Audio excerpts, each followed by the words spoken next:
Bonjour et bienvenue dans l'espace bonheur. Merci d'être là.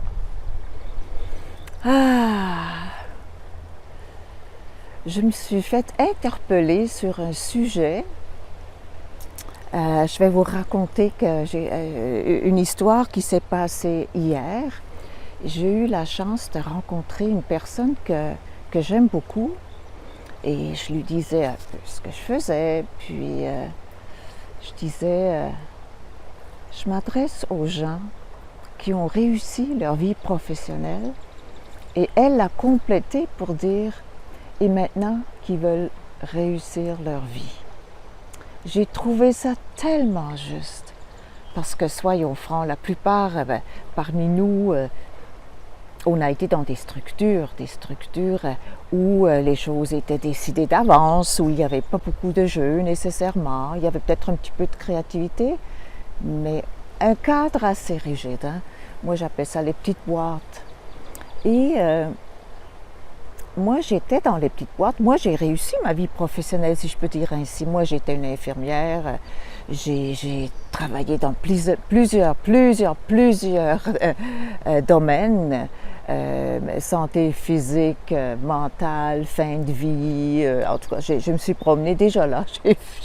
J'étais une aventurière intuitive. Et c'est pas que j'ai pas aimé ça, mais ce n'était pas une passion. Ce qui m'a passionnée là-dedans, c'était le contact humain.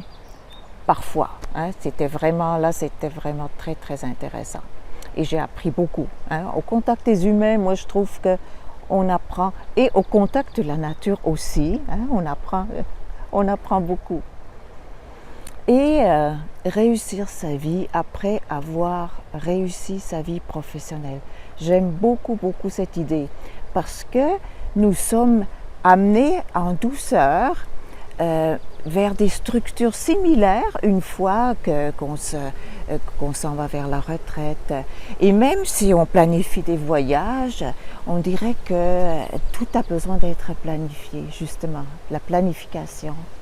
Il n'y a pas beaucoup de place pour être dans la vie, être à l'écoute de la vie. Et c'est sûr que moi, j'ai fait beaucoup de trucs qui allaient dans le sens un peu flyé et que les gens qui ont besoin d'une structure, ça les insécurise et puis ils ne sont pas attirés vers moi nécessairement. Alors forcément, j'attire les gens qui sont un peu des drôles de moineaux. Et moi, j'accueille ça avec grande joie. Et c'est un autre style de vie. Oui, objectif. Moi-même, je suis coach, donc les objectifs, tout ça, je connais ça, je trébuche même sur le mot. J'ai aussi trébuché sur les objectifs parce qu'habituellement, ça ne marchait pas comme ça pour moi. Et si vous écoutez cette vidéo, peut-être que ça ne marche pas pour vous non plus. Mais j'ai fait des choses, j'ai réussi des choses incroyables que moi, je ne m'attendais même pas. Et c'est ça que j'appelle l'aventure de la vie, l'ouverture, la créativité, avoir foi en la vie et s'ouvrir, suivre un filon, même parfois une mince ligne rouge. Et ça peut nous amener à des places incroyables, des places en nous, des places à l'extérieur de nous. Pas besoin d'aller loin quand on parle d'être dans l'aventure de la vie. Ça peut être vraiment quelqu'un qui décide, par exemple, de se consacrer à sa vie intérieure, à une contemplation ou autre, une exploration de soi, connaissance de soi. Pas besoin de voyager, pas besoin de se déplacer physiquement, mais ça peut être ça aussi. Et souvent, c'est les deux ensemble. Mais ça n'a pas besoin. Alors, c'est ça les gens qui me disent « est-ce que tu as fait, je ne pourrais jamais faire ça ». Et je dis aux gens, tu n'as pas besoin de faire ça non plus. C'est pas ton chemin. T'sais, moi, c'était le mien, je l'ai fait. Toi, tu vas trouver ta façon à toi. Donne-toi une chance. Ça peut être qu'on s'arrête, on commence à méditer ou à contempler dans la nature et puis tout d'un coup on a une idée de commencer à écrire ou faire de la peinture ou d'aller faire un bénévolat d'une certaine façon. Il y a tellement de possibilités.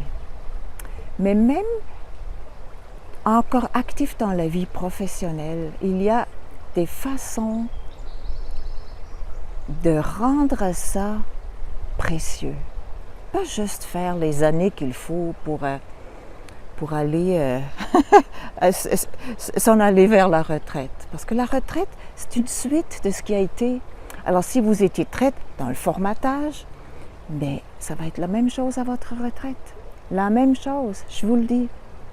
Moi, j'en venais pas quand j'étais dans les milieux hospitaliers, puis que les gens me disaient « Ah, il me reste encore 5 ans à faire, là, je calcule tous les jours. » Imaginez-vous.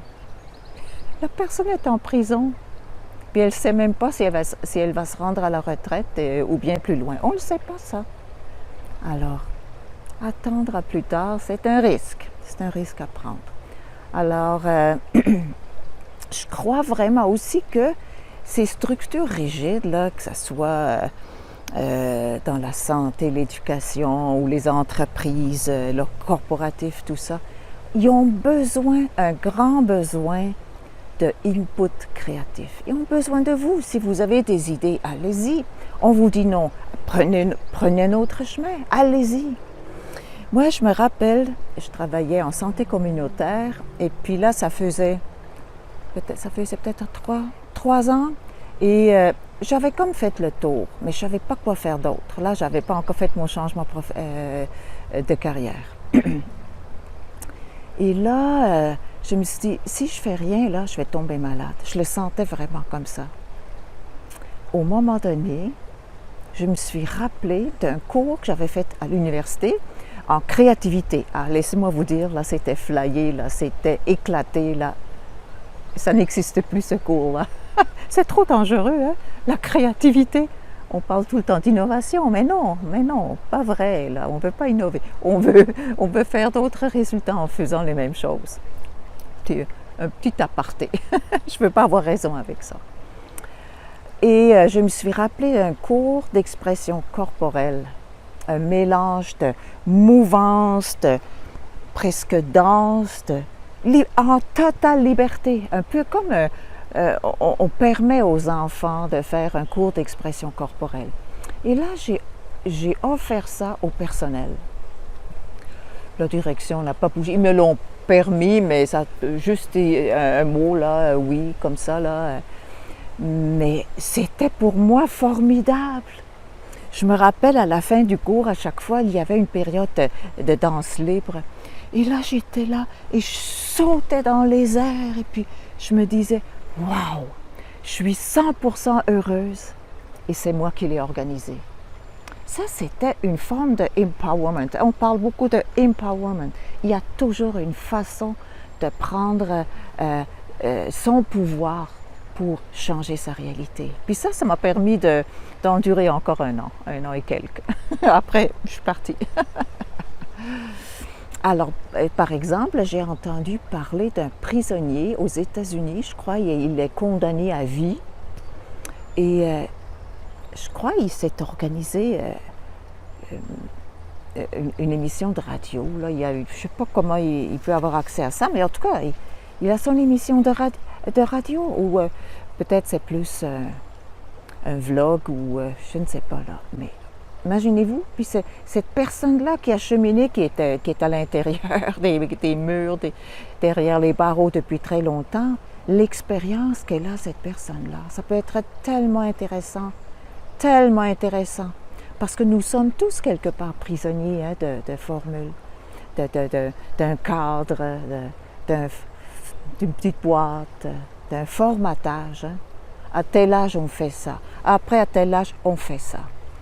Et moi, j'ai peut-être eu cette liberté-là depuis toujours de partir comme ça, de partir sans savoir où je vais aboutir, ou si... ouais, ça, c'était mes plus beaux voyages dont je me rappelle le plus et qui ont qui m'ont généré le plus de joie, une joie durable. On dirait que ces expériences s'impriment plus profondément que lorsqu'on va là, on sait ce qu'on va faire, c'est organisé, tatati. À ce moment-là, moi, je me dis, ben, des photos, par exemple, il y en a des plus belles, c'est déjà sur Internet, hein? Je n'ai pas besoin d'aller là pour prendre des photos. Alors, mais c'est l'expérience, c'est l'aventure, c'est de ne pas savoir ce qui arrive. C'est là que la vie peut nous parler, elle peut nous interpeller. « Hey, t'avais pas ce rêve-là? Écoute donc, là, je suis toujours là. Écoute-moi donc. » Alors pour vous, c'est quoi la vie après avoir réussi votre vie professionnelle? Je suis bien curieuse. Alors, merci d'aimer, merci de commenter. Surtout, là, je vais être très curieuse, spécialement aujourd'hui. Et est-ce que vous vous sentez dans la masse ou est-ce que vous vous sentez un peu à l'extérieur et puis peut-être un peu mal compris par les autres? Alors, je vous lance ça comme ça. Et merci de liker, hein, on le dit comme ça. Peut-être partager, si vous pensez à quelqu'un à qui ça pourrait faire du bien. Il y a toujours un chemin, hein? Ça je le sais, il y a toujours un chemin. Un chemin qui correspond, qui fait vibrer. Alors, trouvons-le donc, ce chemin-là, puis on va faire des grands changements dans le monde. Moi, je crois à ça. Pas juste, je crois pas juste, je le sais, je l'ai expérimenté. Yes! Alors, à bientôt, je vous embrasse fort. Merci de m'avoir écouté.